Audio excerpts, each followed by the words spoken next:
सो 6 terms हमने पढ़ा था। 7 टर्म है रिलेट एवरेज एटॉमिक मास। एवरेज एटॉमिक मास, ठीक है। ये आइसोटोप्स के लिए होते हैं। आपको मैंने कुछ दिन पहले होमवर्क दिया था, आइसोटोप, आइसोटोन, आइसोबार, आइसोडाइफर, ये सब करिए। तो आइसोटोप्स ऐसे एलिमेंट्स होते हैं जिसके एटॉमिक नंबर सेम है बट मास नंबर वेरी करता है। सुना है? जैसे कार्बन के आइसोटोप्स होते हैं, हाइड्रोजन के आइसोटोप्स होते हैं, नहीं याद आ रहा है? Atomic number same. क्लोरीन का भी आइसोटोप होता है 1735 एंड 1737। तो आइसोटोप्स में ना प्रोटॉन दोनों जगह पे सेम ही होता है ना। न्यूट्रॉन वेरी करता है। यहाँ न्यूट्रॉन कितना है 18 और यहाँ न्यूट्रॉन कितने 20। न्यूट्रॉन वेरी करता है। अभी जो माइनर हुआ था लीडर 1-2 में, मतलब फेज 1-2 में, तो उसमें हमने पूछा था कि आइसोटोप्स का n-z डिफरेंट होगा या सेम होगा। आइसोटोप्स का n-z मतलब न्यूट्रॉन माइनस प्रोटॉन। तो यहाँ न्यूट्रॉन माइनस प्रोटॉन कितना आएगा 1 और यहाँ न्यूट्रॉन माइनस प्रोटॉन कितना आएगा 3। आ रहा है समझ में? तो isotopes will have different neutron minus proton also. हाँ, एटॉमिक नंबर तो जेड ही होता है ना, प्रोटॉन ही तो जेड है।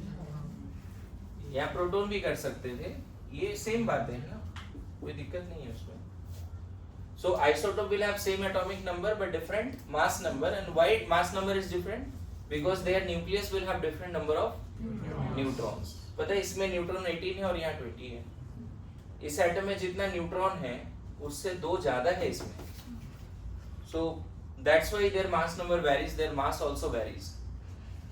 अब दिक्कत क्या है बच्चे कि अगर कोई पूछे क्लोरीन का मास बताओ, है ना, तो हम 35 AMU बोले या 37 AMU बोले?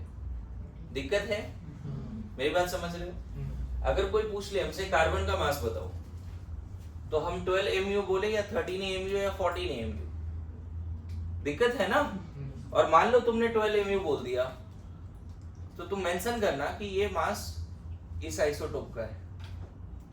लेकिन सिर्फ कार्बन का मास पूछा गया आपसे और अब 12 AMU बोल रहे हो, तो ये दोनों कार्बन भी तो नेचर में है, ये बुरा मान जाएगा कि मेरा मास था। समझ गया? क्लोरीन का तो 35 बोल रहा है, ये क्लोरीन बोलेगा मैं भी तो हूँ, 37 भी होगा। तो पीरियोडिक टेबल में क्या करते हैं कि जब आइसोटोप्स होता है और उसका जब मास पूछा जाता है, जब आइसोटोप्स होता है और उसका जब मास पूछा जाता है, तो हम उसका एवरेज निकाल लेते हैं। ठीक है? नेचर में जितने भी आइसोटोप्स हैं उसका परसेंटेज भी रिसर्च में आ रखा है कि क्लोरीन 1735 वाला नेचर में, मान लो पूरे अर्थ पे इसके 100 एटम हैं दोनों मिला के, तो ये देखा गया इसके 75 एटम हैं और इसके 25 एटम, मतलब परसेंटेज एबंडेंस डिफरेंट आइसोटोप्स का रिसर्च में दिया होता है। परसेंटेज एबंडेंस, है ना। तो हम एवरेज का फॉर्मूला क्या लिखते हैं? एवरेज एटॉमिक मास का फॉर्मूला लिखते हैं summation of percentage abundance into atomic mass of each isotope by 100। ये सिंपल सा फॉर्मूला है।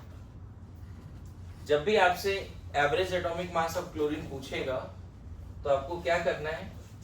पहला वाला जो क्लोरीन है उसका एबंडेंस इनटू पहले वाले क्लोरीन का मास प्लस दूसरे वाले आइसोटोपिक क्लोरीन का एबंडेंस इनटू उसका मास। क्लियर है? जैसे इस फॉर्मूला पे क्वेश्चन करते हैं, मान लो बोलते हैं कि बोरोन का 2 आइसोटोप है, boron 5 and 11 and boron 5 and 10, मान लो ऐसा है। बोरोन का 2 आइसोटोप है, मान लो 5 and 11 एंड 5 and 10। अब इसका परसेंटेज एबंडेंस भी दिया हुआ है, इसका मान लो 75% है, इसका 25%। तो बोलता है इसका एवरेज बताओ, average atomic mass of boron. तो परसेंटेज गिवन है, तो करना क्या है? परसेंटेज इनटू एटॉमिक मास। Atomic mass generally atomic mass number के बराबर बोला है लेने के लिए, तो जो बोरोन 11 वाला बोरोन है उसका एबंडेंस कितना है, और इसका खुद का मास कितना है, इसका 11, इसका मास क्या है 11, प्लस इसका परसेंटेज कितना है 75, और इसका खुद का मास क्या है 10, बाई क्या करना है टोटल एबंडेंस कितना 100. This is the way we can calculate the average atomic mass. Clear है? लिख लो कितना आएगा, सॉल्व करके वैल्यू भी बताओ.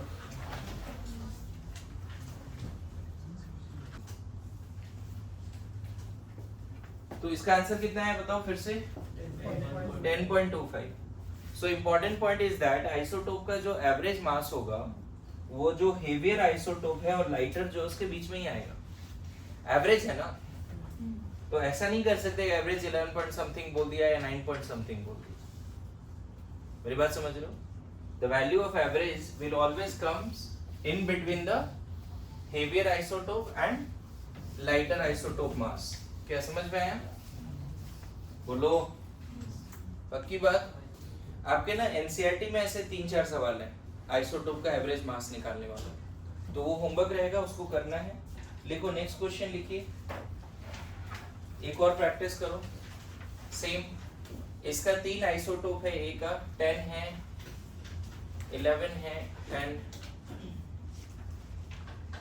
10 एंड 12 एंड 15, और इसके परसेंटेज भी दिए हुए हैं 30, 20 एंड 50.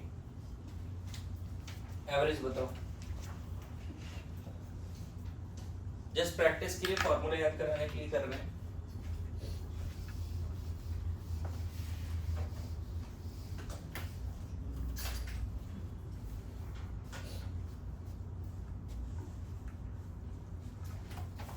ऑब्वियसली आंसर 10 से कम नहीं आएगा, 15 से ज्यादा नहीं आएगा. यस और नो? ठीक है. So average atomic mass of A 10 into 30, 12 into 20, 15 into 50 by 100. Anyone having answer? 12.9 है ना?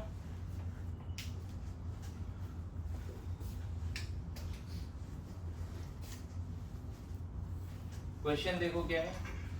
X कोई एटम है, उसका 2 आइसोटोप है, X470 and X600. Average atomic mass of X दिया हुआ है 496.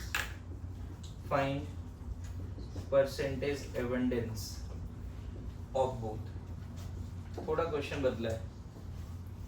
X का 2 आइसोटोप है, masses are 470 and 600, and average also given 496.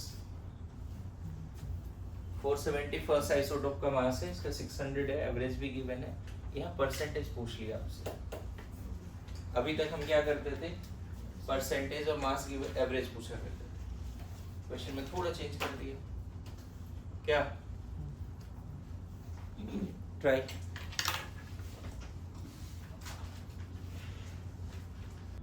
एक चीज समझना कि जो एवरेज है वो ज्यादा क्लोज लाइटर आइसोटोप का है या हेवियर आइसोटोप का है. एवरेज मास किसके ज्यादा क्लोज है?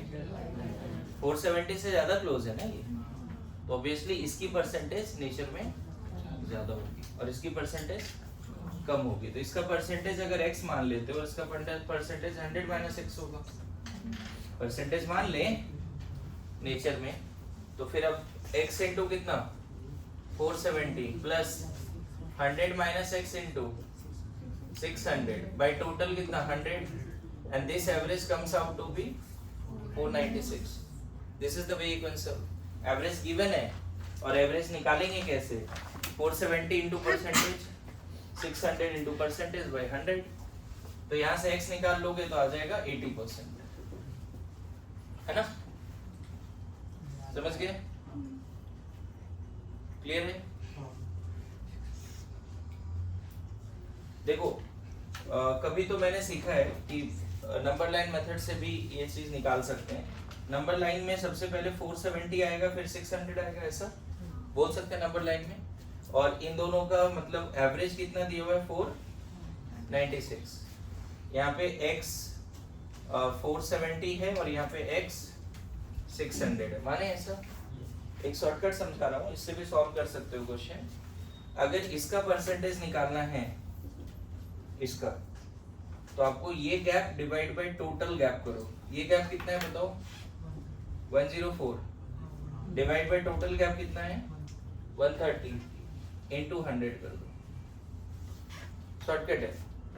अगर दो नंबर है, दोनों का एवरेज गिवन है, तो पहला वाला जो नंबर है उसका वैल्यू अगर निकालना है, इसका वैल्यू निकालना है, तो ये gap divide by total gap. उसी तरह परसेंटेज अगर इसका निकालना है तो ये वाला गैप लेना पड़ेगा। फिर इसका परसेंटेज निकालना है तो ये गैप कितना है? कितना?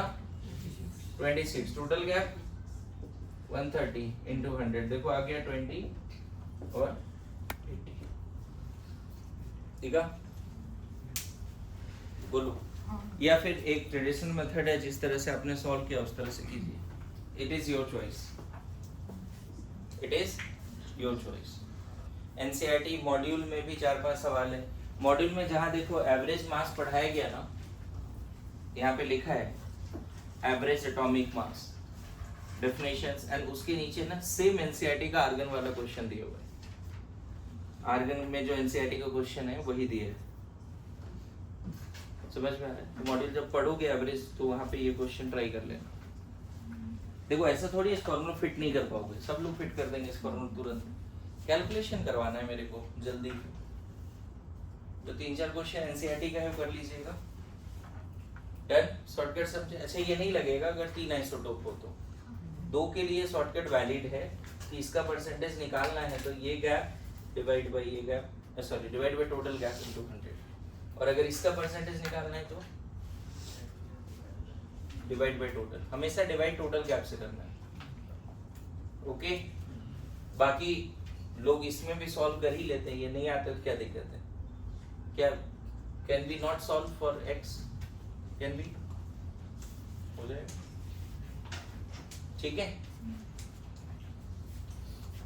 Done everyone. नाउ नेक्स्ट लिखो एवरेज मॉलिक्यूलर मास।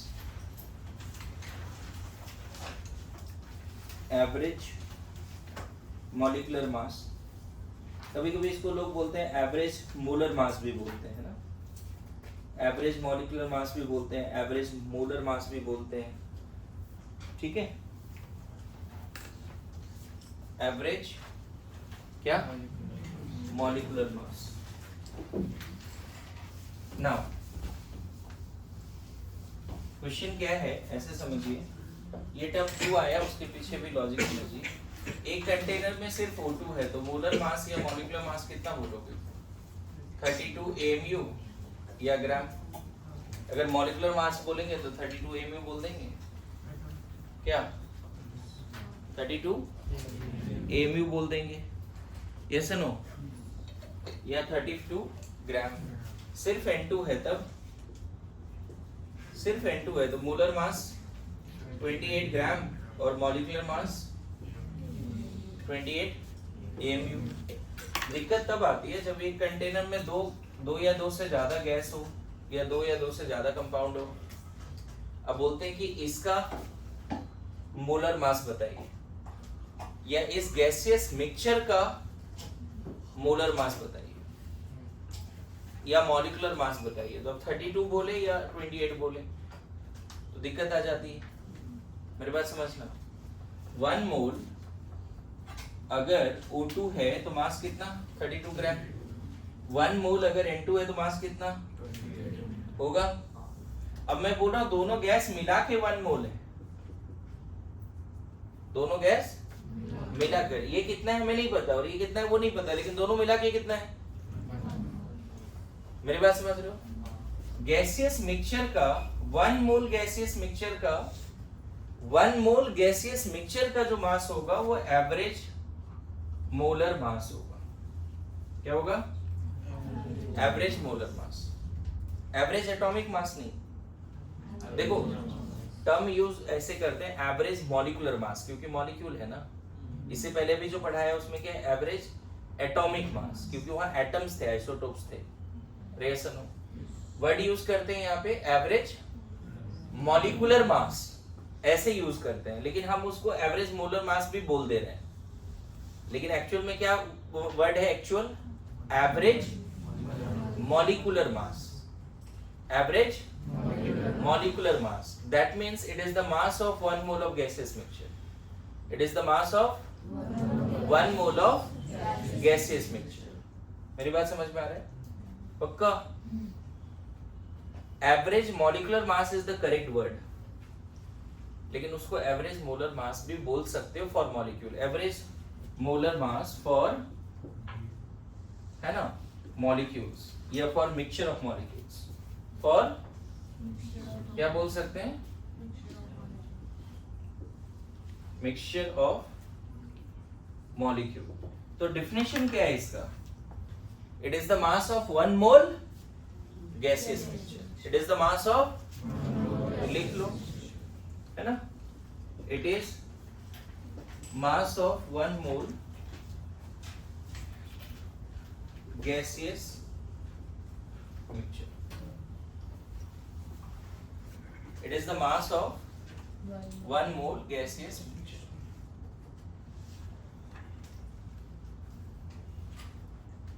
हमें ये नहीं पता O2 कितना है, N2 कितना है, लेकिन दोनों मिला के कितना है बच्चे, 1। पक्का? जैसे सिर्फ अगर 1 मोल O2 होता तो हम 32 बोलते, 1 मोल N2 है तो क्या बोल देते, 20 ग्राम, 32 ग्राम। लेकिन दोनों मिला के 1 मोल है तब क्या बोले, क्या मास बोले? अगर दोनों मिला के 1 मोल है तो जो भी मास बोलोगे उसी को क्या बोलते हैं, average molar mass of the molecule या गैसेस मिक्सचर। क्लियर है? अब आते हैं हम डेफिनेशन पे। जैसे एवरेज एटॉमिक मास का क्या डेफिनेशन था, एक एटम, अरे आइसोटोप का एबंडेंस इनटू एटॉमिक मास, अभी तो किया। एवरेज एटॉमिक मास का कुछ डेफिनेशन था ना, percentage abundance of each isotope into atomic मास, यही था ना, अभी जस्ट पढ़ा। तो इसका क्या डेफिनेशन होगा, average molar mass of gaseous mixture is the mass of 1 mole of gaseous mixture. यही तो है definition, average molar mass of gaseous mixture is the mass of 1 mole of gaseous mixture, यही है ना। तो कैसे निकालेंगे इसका वैल्यू, 2-3 तरह के यहां से डेफिनेशन निकल के आता है ना, ध्यान देना। मान ले बहुत सारा गैस है, A2, B2, C2 ऐसे गैस है, तो इसका एवरेज मॉलिक्यूलर मास को सिंपली ये फॉर्मूला लगा दो, total mass of gaseous mixture by total moles. यहां एबंडेंस की बात नहीं है, total moles of all gases, sum of total moles of all gases. Simple, कोई परसेंटेज वगैरह का कुछ भी नहीं।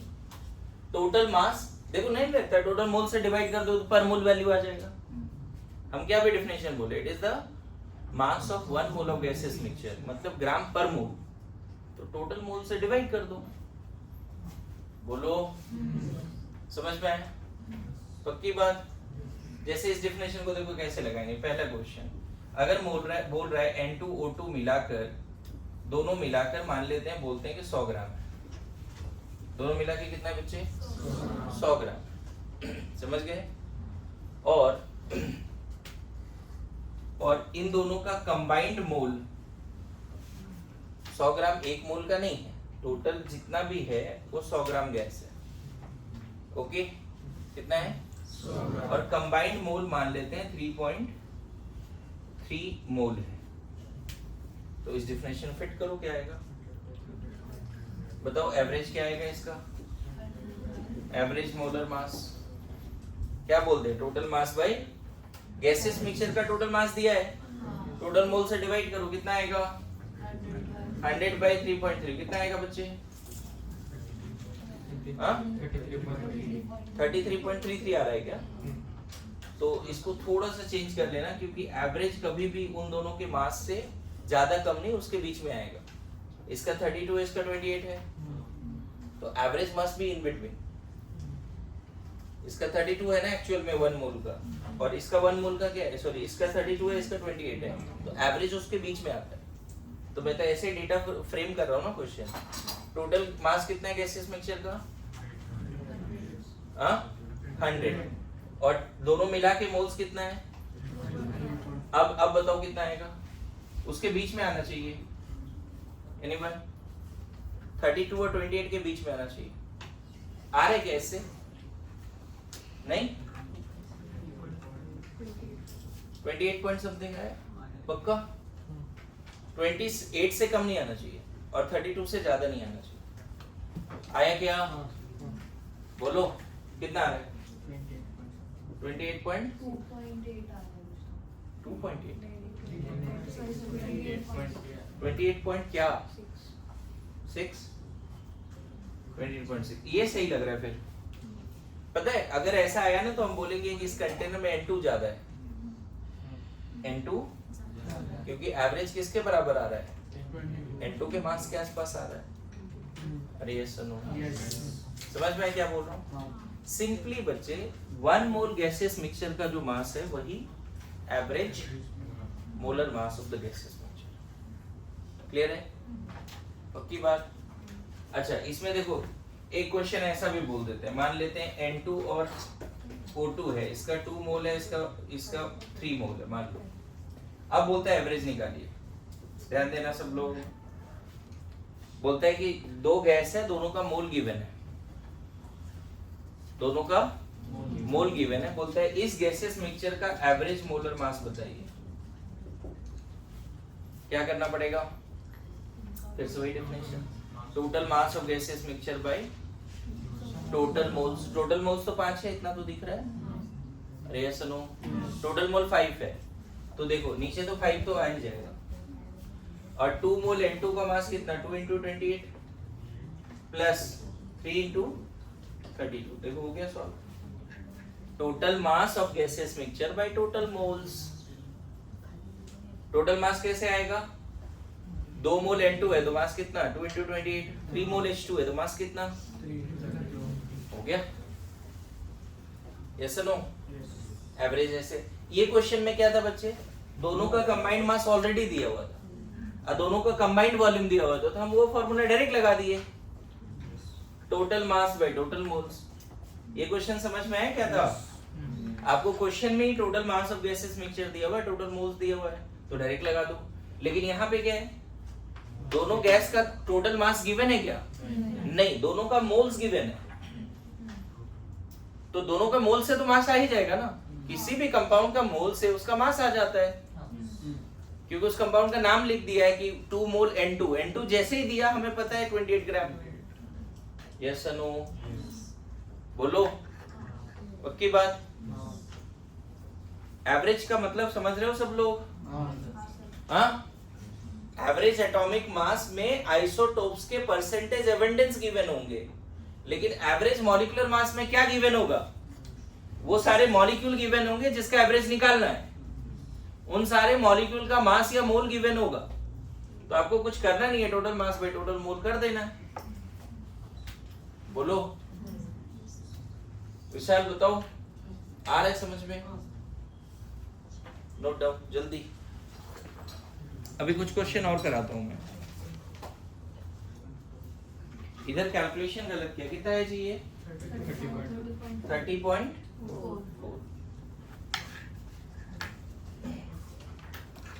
ठीक है, देखो मैं भी जो 2 एग्जाम्पल देके समझाया एक बार फिर से बता देता हूँ। 2-3 तरीके से इसका फॉर्मूला मॉडिफाई हो जाता है। अगर मान लो बहुत सारे गैस हैं O2, N2, इन सब का कंबाइंड मास x ग्राम है और इन सब का कंबाइंड मोल n है, तब तो एवरेज क्या हो जाएगा? Average molar mass x/n। बस सिंपल। अभी बताया गैसियस मिक्सचर का टोटल मास दिया हुआ है, this is total mass of N2 plus O2 collectively, and दोनों का टोटल मोल कितना है N। दूसरा केस ऐसा होता है कि बहुत सारे गैस हैं यहाँ पे, मान लो A2, B2, C2, इसकी मोल मान लेते हैं N1, N2, N3, और इन तीनों गैस का individual molar mass M1, M2, M3 ऐसे मान सकते हैं। क्वेश्चन में तीनों गैस का नाम ले रखा है तो ये तो खुद निकालना पड़ेगा, जैसे O2 दिया है तो 32, N2 दिया है तो 28, CO2 दिया है तो 44, वो पता रहता है, नाम दे दिया मॉलिक्यूल का तो मोलर मास तो हमें उसी के लिए, टेबल के लिए तो बात किया था हमने कि मोलर मास का टेबल बनाओ 100 कंपाउंड्स, याद करो। तो 2 या 2 से ज्यादा गैस साथ में दिया रहेगा और उसका अगर मोल दिया रहेगा तब फॉर्मूला क्या होगा, एवरेज मोलर मास का N1 M1, N2 M2, N3 M3 by N1 plus N2 plus N3। बताओ इसका मोल into molar mass will be the mass of A in the gaseous mixture, mole of B into molar mass of B, B2 is the mass of B in the gaseous mixture, mole of C into molar mass of C, C2 total mass। पता है इसको थोड़ा अगर अलग अलग कर लेते हो, N1 by N1 plus N2 plus N3 into अलग से क्या है M1 है, इसको भी अलग करो N2 by N1 plus N2 plus N3 into M2, N3 by N1 plus N2 plus N3, इसको क्या लिख दें, अलग अलग कर सकते हैं इसको। तो पता है यही है मोल फ्रैक्शन, ये क्या है mole fraction of first gas, mole of first by total mole is the mole fraction.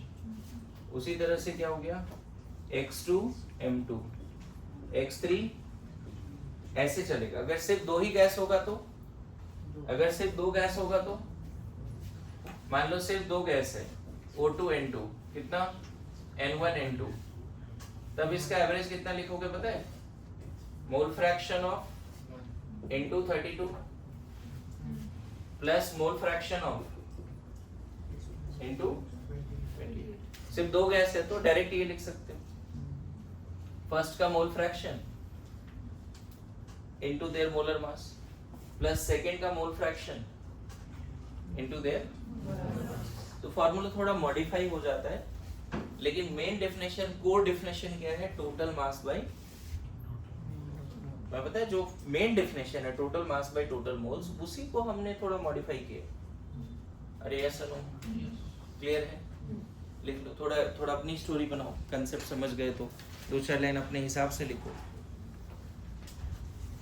सो आगे देखो इसमें क्वेश्चंस कैसे आते हैं, थोड़ा सा और अंडरस्टैंडिंग देता हूं कि लोग और समझ जाए कि एवरेज है क्या। जैसे होता है ना कि एक बेलून में 22.4 लीटर का बेलून है एट STP और इसमें सिर्फ O2 है, तो ऑब्वियसली 1 मोल है, और इसकी मास कितनी हो जाएगी, इसकी मास 32 ग्राम नहीं। उसी तरह एक बेलून है STP पे और इसमें सिर्फ N2 है, अगेन इसका भी वॉल्यूम 22.4 लीटर, तो इसकी मास कितनी हो जाएगी 28 ग्राम। मेरी बात समझ रहे हो। अब एक बेलून में दोनों गैस डाल दो N2O2 और वॉल्यूम इतना ही रख दो at STP, it is the mass of 1 mole of gaseous mixture बोला था। ये भी बोल सकते हैं it is the mass of 22.4 litre of gaseous mixture at STP, क्योंकि जैसे ही 22.4 लीटर बोला, इन दोनों को मिला के कितना है अंदर 1 मोल, सिर्फ ये 1 मोल नहीं है, दोनों मिला के 1 मोल, समझ में आया। It is the mass of 22.4 litre of gaseous mixture at STP, it is the mass of 1 mole of gaseous mixture at STP।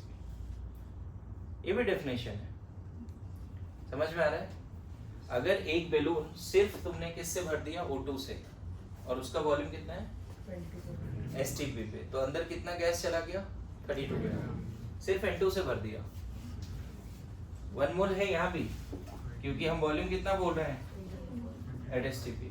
तो अंदर जो मास ऑफ N2 है वो कितना है 28 ग्राम। पता है इसी बैलून को अगर सिर्फ H2 से भर देते, वॉल्यूम अभी भी सेम, तब यहाँ कितना होता मास 2 ग्राम। इसीलिए तो हाइड्रोजन है हीलियम बैलून ऊपर जाता है क्योंकि मास बहुत कम है इसका। यस नो, मेरी बात समझ रहे हो? अब मैं एक क्वेश्चन पूछ रहा हूं कि अगर एक बैलून को एयर से भर दें और यहाँ पे 22.4 लीटर है एट एसटीपी, तो आपको बताना है जो मास होगा वो क्या कहलाएगा। यहाँ जो एयर का मास होगा वो क्या कहलाएगा एवरेज। यहाँ पे भी जो दोनों का कंबाइंड मास होगा वो क्या कहलाएगा बच्चे, समझ में? ये तो निकालना पड़ेगा यहाँ पे कि total mass by total mole. लेकिन ये क्वेश्चन है अभी कि calculate average molar mass of air. Question ये है calculate average molar mass of air, या फिर इसमें दूसरा भी ऐसे बोल सकते हैं calculate 22.4 litre of mass of 22.4 litre of air at STP. Calculate mass of 22.4 litre of air at STP. Calculate mass of average molar mass of air, ये बोलो, ये क्वेश्चन बोलो, या calculate mass of 22.4 litre of air at STP. दोनों question same है, direct भी पूछ सकते थे calculate average molar mass of air, या फिर calculate 22.4 litre of air at STP, mass of 22.4 litre of air at STP, ये भी बोल सकते हैं। या फिर ये भी बोल सकते हो calculate mass 1 mole gaseous mixture of air. यहाँ पे क्या किया है, मेनली एयर का मतलब क्या है CO2, O2 और अदर गैस को इग्नोर करो, मेनली यही तीनों मान लो। अब बताओ एटमॉस्फेयर में हम लोग जीते मरते हैं, तो बताओ परसेंटेज ऑफ कंपोजिशन कितना रहता है। ये लगभग 1%, ये 21%, ये कभी सुना है ये मोस्टली परसेंटेज बाय मास नहीं है, परसेंटेज बाय मोल ही। ये क्या है उतना सोचते नहीं, बस रटा हुआ है कि 78% नाइट्रोजन है।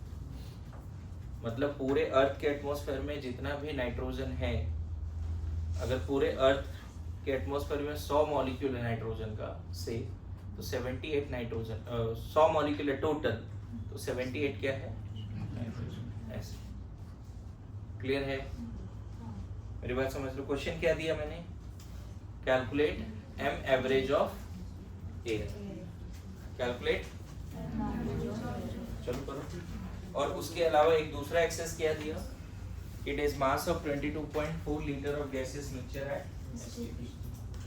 It is the mass of 22.4 litre of gases mixture eight STP. ऐसे समझिए कि बैलून जो बताया, बैलून में अगर तुमने एक सिलेंडर है सिर्फ O2 का, उसमें O2 भर दिया बैलून में, और बैलून का साइज कितना हो गया 22.4, तो अंदर 32 ग्राम बैलून चला गया। Yes no? अगर एक सिलेंडर N2 का है और एक बैलून में फिर N2 गैस फिलअप कर दिया STP पे 22.4, तो अंदर जो बैलून के अंदर जो N2 गैस है उसका मास 28 ग्राम हो गया। अब मैं बोल रहा हूँ कि एक बैलून के अंदर एयर ब्लो कर दो, कितना, ताकि बैलून का वॉल्यूम कितना हो जाए 22.4, है ना, एट एसटीपी। देख लेते हैं। तो देखो क्या बोला, average molar mass of air, नहीं तो यहाँ पे देखो CO2 कितना है 1%, और वो उसका मास कितना होता है 44, right, plus 78 into 28 plus 21 into 32 by 100 कर दो, क्योंकि सबका परसेंटेज मिला के कितना हो गया 100। ये तरीका है। क्लियर है? कितना है 29 ग्राम पर मोल ऑफ एयर। पर मोल ऑफ व्हाट पता है? अगर आप एक डब्बे में 22.4 लीटर एयर रख देते हो एसटीपी पे, तो जो अंदर एयर है उसका मास कितना है 29। क्लियर हुआ? बोलो, समझ में आ रहा है? अब क्वेश्चन करो, कैलकुलेट एवरेज मोलर मास। पहला क्वेश्चन है दो गैस है H2 and He, है ना, या ऐसे लिख सकते हैं, कंटेनर नहीं बनाता हूं।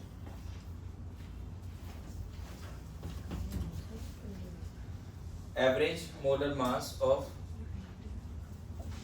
gaseous mixture containing, पहला है equal masses of O2 and N2, दूसरा है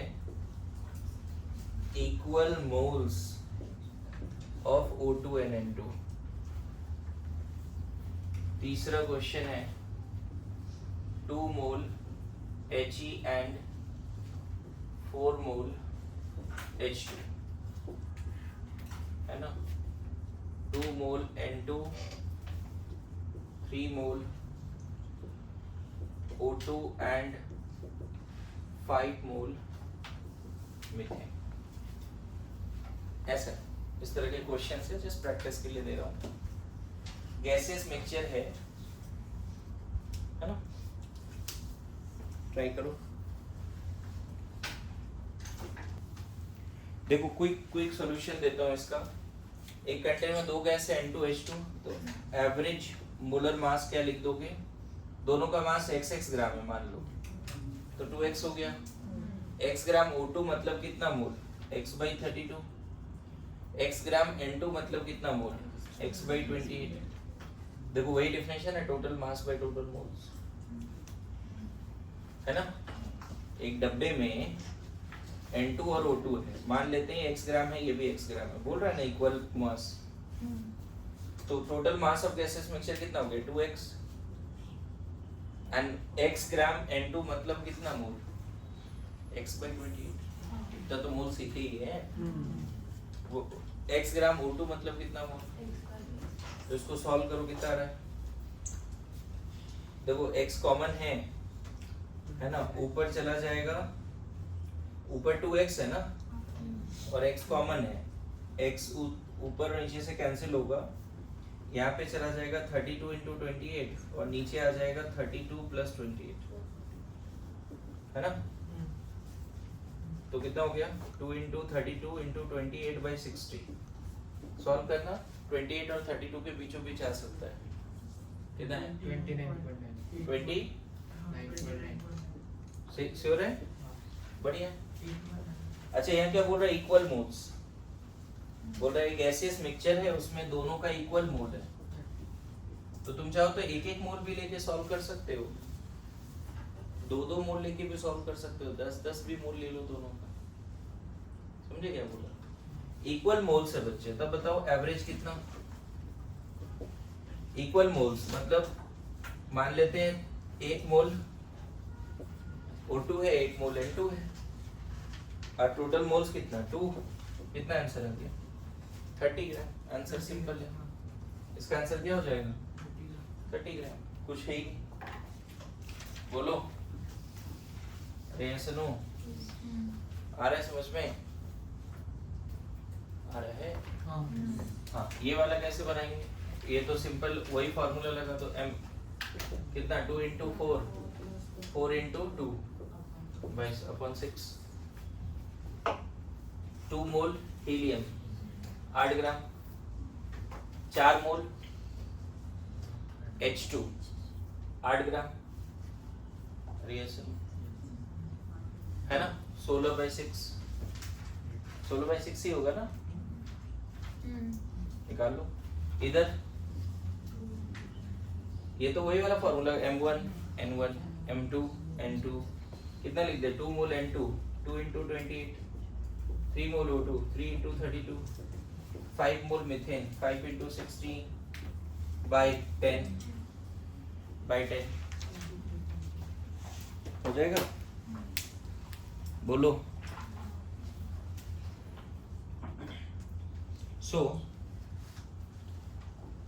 एक दो डेफिनेशन और जल्दी से, फिर बाकी सारा डेफिनेशन खत्म। नेक्स्ट क्लास में हम लोग फिर vapour density, percentage composition, density, इन सब पे बातें करेंगे, ठीक है। एक क्वेश्चन और मैं आपके सामने रख के जाता हूँ, कोई बोले dry air and moist air में किसका मास ज्यादा है, तो ये बताना है। Anybody in the class? Dry air and moist air में किसका मास ज्यादा होगा? क्वेश्चन सुना है, बड़ा फेमस क्वेश्चन है ये। ड्राई एयर है और मॉइस्ट एयर है, तो किसका मास ज्यादा होना चाहिए, मॉइस्ट एयर का या ड्राई एयर का? बताओ। चलो ये नेक्स्ट क्लास में डिस्कस करेंगे। अभी नेक्स्ट डेफिनेशन है रिलेटिव एटॉमिक मास। बड़ा सिंपल है ये, atomic mass by 1/12 into mass of C12 atom.